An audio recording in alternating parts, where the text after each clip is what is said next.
9:14. As more employees continue to return to the workplace, whether in person or virtually, difficulties may arise when team members are not on the same page. That rift could make for an uncomfortable work environment. Executive coach and CEO of John Mattone Global and Air Force veteran Dr. Mike Smith is joining us to talk more about how to diffuse the situations. Good morning. Good morning, Patrice. How are you doing today? I'm doing well. All right. So when you have somebody that you don't necessarily get along with at work, it can be tense. It can be annoying. You have tips to help us through that, though.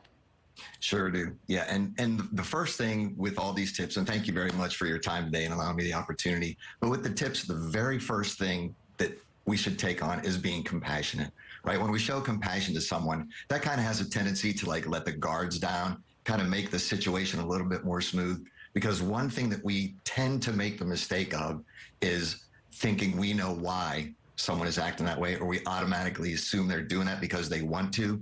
But we've found that the majority of the time there's an underlying reason. So they could be dealing with a death in the family or trouble at home or financial hardships, or, the list goes on in today's environment. So showing compassion and not thinking we know what's going on is a huge first step. And that is a very nice way to approach that. Don't wake up and choose violence instead, and choose compassion. Right. and try to look at it that way. All right. You also say no matter what they're doing, don't let it get to you. And probably that's good advice, because you don't want to change how you do your job and that be impacted, and then that comes down on you.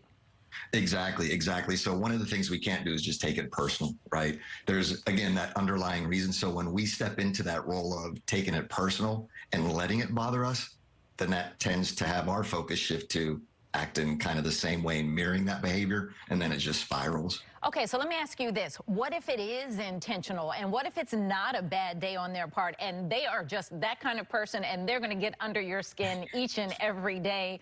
What do you do then? So two things really on that, right? The first thing is to limit your interactions with that individual, whether you're a coworker or a manager. Limit the interactions, right? So just do what you have to do. And on top of everything else, always remain professional, right? Take the high road, do what you have to do as an individual, but limit the interactions and stay away from, like you said, just getting drawn down into that mess, right? And the other thing is that we can't be afraid to do is ask for help, right? If it's to the point where it's really affecting you, don't be afraid to reach out for help to a manager, to HR, and thinking you're going to be a tattletale. Okay. So you don't want to do it, right? All right. Yeah, I think a lot of people may choose to stay away from that, because then they think, oh, well, now I look like the problem because I'm running to tell this. But sometimes you're saying you need that help.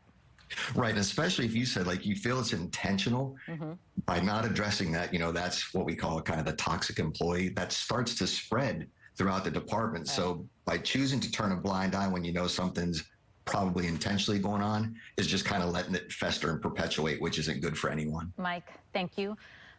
A woosah moment. We appreciate your time. Thank you so much. Have a great day. You too. All right, well, time now, it's 9.